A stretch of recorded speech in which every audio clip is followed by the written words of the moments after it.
வணக்கம். தமிழக மக்களுக்கு ஒரு மிக முக்கியமான அவசரமான செய்தி இப்போதான் வந்திருக்கு. ஆமாங்க, மறுபடியும் ஒரு பெரிய மழை வரப்போகுது. எல்லாரும் ரொம்ப பாதுகாப்பா இருக்கணும். கேட்டது நிஜம்தாங்க. சென்னை வானிலை ஆய்வு மையம் என்ன சொல்லிருக்காங்கன்னா, அடுத்த 7 நாளைக்கு தமிழ்நாட்டுல பல இடங்கள்ல கனமழையிலிருந்து மிக கனமழை வரைக்கும் பெய்யும்னு ஒரு தீவிரமான எச்சரிக்கை விடுத்திருக்காங்க. சரி, திடீர்னு எதுக்கு இப்படி ஒரு மழை வரப்போகுதுன்னு யோசிக்கிறீங்களா? இதுக்கு முக்கிய காரணம் நம்ம வங்கக்கடல்ல உருவாகி இருக்கிற ஒரு புயல் சின்னம் தான். வாங்க, அது என்ன ஏதுன்னு கொஞ்சம் டீட்டெயிலா பார்க்கலாம். அதாவது வங்கக்கடல்ல ஒரு காற்றழுத்த தாழ்வு பகுதி இருந்துச்சு இல்லையா, அது இப்போ இன்னும் கொஞ்சம் வலுவாகி காற்றழுத்த தாழ்வு மண்டலமா மாறியிருக்கு. இப்போ அது எங்க இருக்குன்னா, காரைக்காலுக்கு தென்கிழக்கே ஒரு 540 கிலோமீட்டர் தூரத்திலையும், சென்னைக்கு தெற்கு தென்கிழக்கு ஒரு 710 கிலோமீட்டர் தூரத்திலையும் இருக்கு. இது மட்டும் பத்தாதுன்னு கேரளா கடற்கரை ஓரமா இன்னொரு வளிமண்டல கீழடுக்குச் சுழற்சியும் இருக்கு. சோ இந்த ரெண்டும் சேர்ந்து தான் இவ்ளோ பெரிய மழைக்கு காரணமா அமையப்போகுது. ஓகே, இப்போ நாம ரொம்ப ரொம்ப முக்கியமான ஒரு பகுதிக்கு வந்திருக்கோம். எந்தெந்த மாவட்டத்துக்கு எந்த தேதியில மழை வரப்போகுதுன்னு நாம இப்போ நாள் வாரியா பார்க்கலாம். உங்க மாவட்டம் லிஸ்ட்ல இருக்கான்னு கொஞ்சம் கவனமா பாருங்க. குறிப்பா சொல்லணும்னா, இன்னைக்கு, நாளைக்கு, அப்புறம் நாளை மறுநாள் இந்த 3 நாளும் மழை ரொம்ப தீவிரமா இருக்கும்னு எதிர்பார்க்கறாங்க. அதுக்கப்புறம் ஜனவரி 15ஆம் தேதி வரைக்கும் லேசானதுல இருந்து மிதமான மழை தொடரும். சரி, இப்போ ஒவ்வொரு நாளா என்ன நிலவரம்னு பாத்திரலாம்.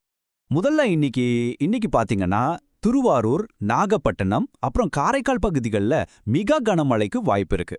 அதே மாதிரி ராமநாதபுரம், புதுக்கோட்டை, தஞ்சாவூர், மயிலாடுதுறை, கடலூர் மாவட்டங்கள்ல கனமழை பெய்யலாம். இதோட சேர்த்து கடற்கரையோட மாவட்டங்கள்ல மணிக்கு 35லேருந்து 45 கிலோமீட்டர் வேகத்துல பலத்த காற்றும் வீசும் சொல்லியிருக்காங்க. சரி, நாளைக்கு என்ன நிலைமை? ஜனவரி 10ஆம் தேதி மழையோட தீவிரம் இன்னும் அதிகமாகும். திருவாரூர், நாகப்பட்டினம், மயிலாடுதுறை, கடலூர், காரைக்கால் இந்த மாவட்டங்கள்ல மிக கனமழை கொட்டப்போகுது.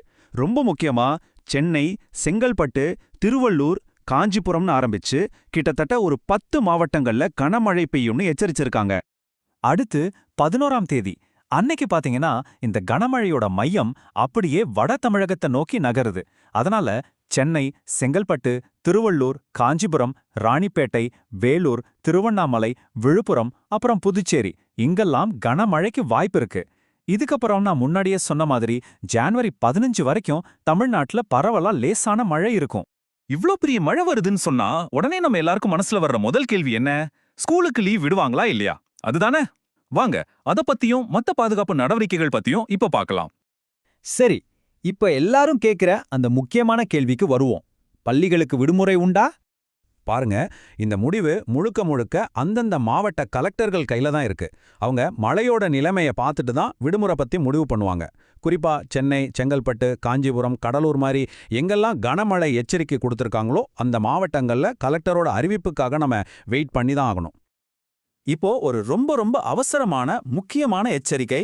இது யாருக்குன்னா நம்ம மீனவ நண்பர்களுக்கு, அவங்களோட பாதுகாப்பு சம்பந்தப்பட்டது. சோ கொஞ்சம் கவனமா கேளுங்க. ஏன்னா கடலுக்குள்ள காத்தோட வேகம் பயங்கரமா இருக்கும்னு சொல்லிருக்காங்க. சும்மா இல்ல, மணிக்கு 45லேருந்து 55 கிலோமீட்டர் வேகத்துல காத்து வீசும். சில சமயம் திடீர்னு 65 கிலோமீட்டர் வேகம் வரைக்கும் கூட போகும்னு சொல்றாங்க. அதனால நிலைமை ரொம்ப ரொம்ப மோசம், ரொம்ப அபாயகரமானது. அதனால ரொம்ப தெளிவான உறுதியான ஒரு அறிவுறுத்தல் என்னன்னா, தமிழக கடற்கரை பகுதிகள், மன்னார் வளைகுடா, அப்புறம் குமரிக்கடல் பகுதிகள் இந்த இடங்களுக்கு மீனவர்கள் யாரும் அடுத்த அறிவிப்பு வர வரைக்கும் மீன் பிடிக்க போகவே வேண்டாம்.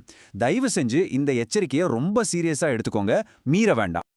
மொத்தத்துல அடுத்த சில நாட்கள் நமக்கு கொஞ்சம் சவாலானதா தான் இருக்க போகுது. அதனால தொடர்ந்து வானிலை செய்திகளை கவனிங்க.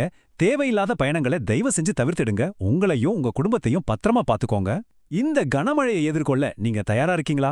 எல்லோரும் பாதுகாப்பா இருங்க.